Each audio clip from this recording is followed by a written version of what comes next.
Hi, everyone. I'm your host, Patty Giarrusso, and this is Let's Talk Pets on Society Bites Radio. Today, we welcome to the show Kenny Shuck from Clancy's Dream. The sudden death of their much-beloved Clancy, the pack leader of Border Collies of Dogwood Ridge, prompted Kenny and his wife, Elaine, to establish a 501c3 nonprofit foundation, Clancy's Dream, in his honor. The foundation serves to keep his spirit alive as Clancy's Dream Team works to establish a safe haven for high-risk and unwanted Border Collies. The global mission of Clancy's Dream is to bring help and hope to Border Collies in times of need by providing a safe haven for high-risk and unwanted dogs. They provide rescue, medical, rehabilitation, and adoption assistance. Welcome to the show, Kenny. Thank you, Patty, and thanks for having us. We appreciate that. Yeah, I'm glad to talk with you. And it's funny that we're talking right at this moment because right now on Facebook, I just got tagged on the woman that you helped me get her dogs back. Great. She's in she's in Florida right now as we speak, picking them up. Oh my gosh. Yeah. Well, I've always said things happen for a reason, and who would ever think, and I've said this many times before, that, one thing would lead to another, and here you are in Sarasota, Florida, and then, you contact through a friend of a friend of a friend, and then get with us, and we put two Border Collies together. It's amazing. Yeah, it is. It's great. So I just wanted to start that part off with that good news because had it not been for you, it probably wouldn't have happened. So I do appreciate it. And I'm going to make sure I mention that on their page because they're trying to take all the credit for it, which isn't right because it was your doing that made it happen. And I appreciate that. So anyways, let's get back to Clancy's Dream. And through our, work doing that together to find those dogs, I learned of your organization and I really wanted to be able to talk about it. So why don't you tell a little about Clancy's Dream and how you got started? Well, it's a sad story, but if one thing didn't happen, another thing wouldn't happen in regards to that. Clancy was truly our pack leader here at our farm. We raised Border Collies for years. We've worked with sheep herding farms and have provided dogs to that venue. Clancy was a very healthy dog. He was a strong, dominant dog, but yet he was extremely gentle. He turned 10 years old, and as you do, you get that senior checkup. And so we took him in, and everything turned out well. We did a full blood panel. He was the perfect choice for health.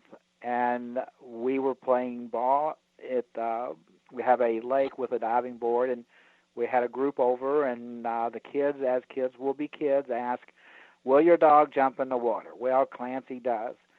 And he took about 2 or 3 jumps and walked out of the water onto the shore and took 3 steps and dropped over dead. And he was gone when he hit the ground. It was an extremely sad situation, very unexpectedly. And from that, we didn't want his legacy to die because his lineage comes from Scotland, and he is just the dog of dogs. So walking down the driveway one day right after we buried him here at the farm, we just said, we want this to go on. And so from that, we created Clancy's Dream because we have worked with Border Collies in the rescue situation on the private venue, but 7 days after that, we went and started our organization formally. So that's how the program started. It's a sad story, but it ended up with quite a wonderful legacy to him.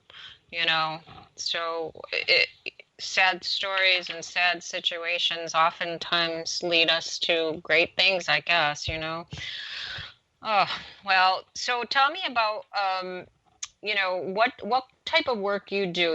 You try to keep the families of their, together so they don't have to surrender their pets. So what types of things do you offer the families?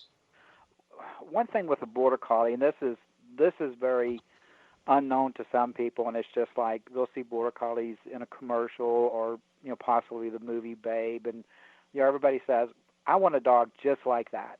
Well, they don't take into account the activity and the intelligence that they have. The unfortunate part for Border Collies and being a family dog is that not only do they need physical stimulation, they need mental stimulation to provide a good basis to keep their mind busy, in that they don't become bored. And when they become bored, what they do is, they can get destructive, they can get aggressive, they can get, to where they just aren't good dogs, and that's kind of how we got into it. But some of the things that we do with Clancy's Dreams, we will rehabilitate dogs. We'll work with dogs. We have an arena, here at the farm that we can take them in, evaluate them, see how they're doing.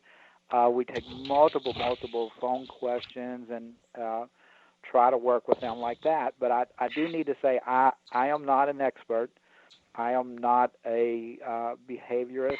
I'm a person that has about 30 years of dog experience, that I use what works for me.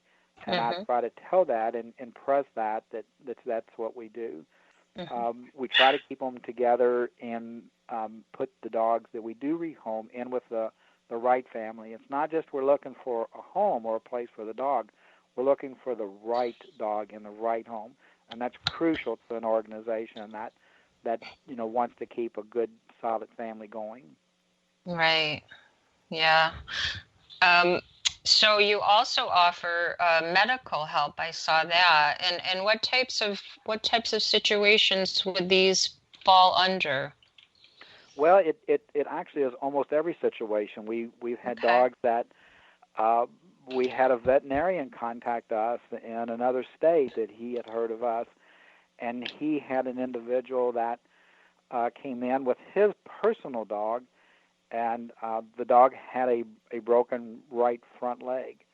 And he brought the dog to the vet, and he, after the examination and there was an estimate made, the veterinarian told them all of that and what the detail that's involved, and it was an amputation. We could not, or he could not save the dog because of the severe damage. So an amputation was the only lifeblood for the dog. And the individual simply said, I can't do this. Now, I'm sure he loved his dog, however, he just couldn't afford it. And this particular veterinarian, rather than, put the dog down or, do something as drastic as that, because at this point, here they have this dog, and what do we do now? Well, luck behold, we were contacted, and we took possession of the dog, paid the veterinarian bills, brought the dog here to rehabilitate the dog, and then adopted the dog out.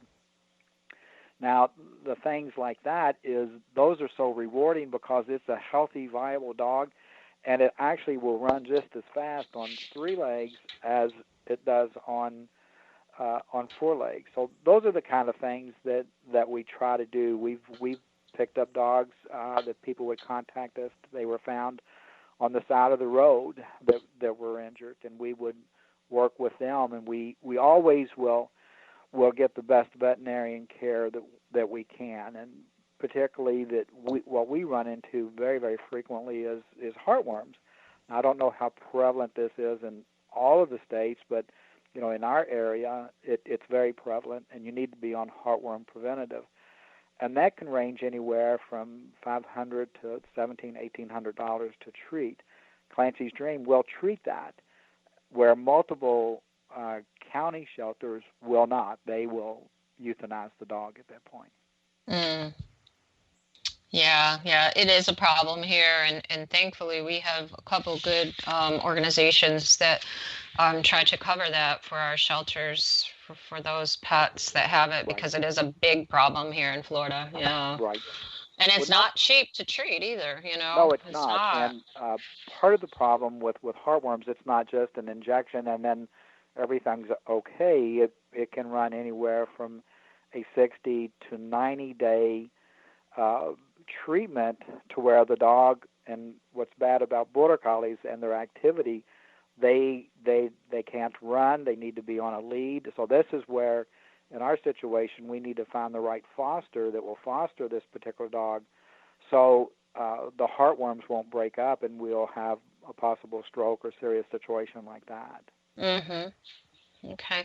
So Clancy's Dream is not just a program for it in your state. You help, as you said, you help people across the country, do you? Well, it's one of those things that we've only been in existence since August of 2016, which seems like a very short time. We grew drastically right from the beginning, and as you know, with social media, things start moving and growing. And about 2 months ago, we took in 2 dogs from Kansas. We've taken dogs in from the New York area, and we try to do a case-by-case basis, and we always try to get other people to help if possible. But if there's no other options, we'll try to jump in and deal with it. The biggest problem that we've had is transportation, but because of our transportation director, foster director, they work hand in hand to be able to match this up and get the dogs transported. So where it started just in Indiana, then it grew to the surrounding states, and now it's grown to, I guess you would say, almost, east of the Rockies. Yeah. So I also noticed that you do have a program that is specific to your state, right? Nellie's Effect. So Nellie's Effect, yes. Yeah. So is that something you want to talk about a little bit for the people that are listening in your particular area? Sure. The Nellie Effect is it's a offshoot to Clancy's Dream. Nellie, that particular dog, was actually a dog that was raised here at the farm. Many, many years ago, we did raise Border Collies, and that's what started all this. And Nellie suddenly died of stomach cancer. And to keep Nellie's dream alive and the Nellie Effect, her owner, which actually is a board member, with us, we created the Nellie Effect. And what we do on that is we will provide grants, to individuals, because Nellie went down in just a couple of months. And Nellie was a true natural sheep herding dog. She was a therapy dog and one of the first certified therapy dogs at our children's hospital, which is very rare. And because of her activity and her love and her knowledge of people and sheep, this was created. The Nellie Effect will provide cancer assistance and monetary grants to people, that can't afford it. And so that's what we do, on that. And it's just another way.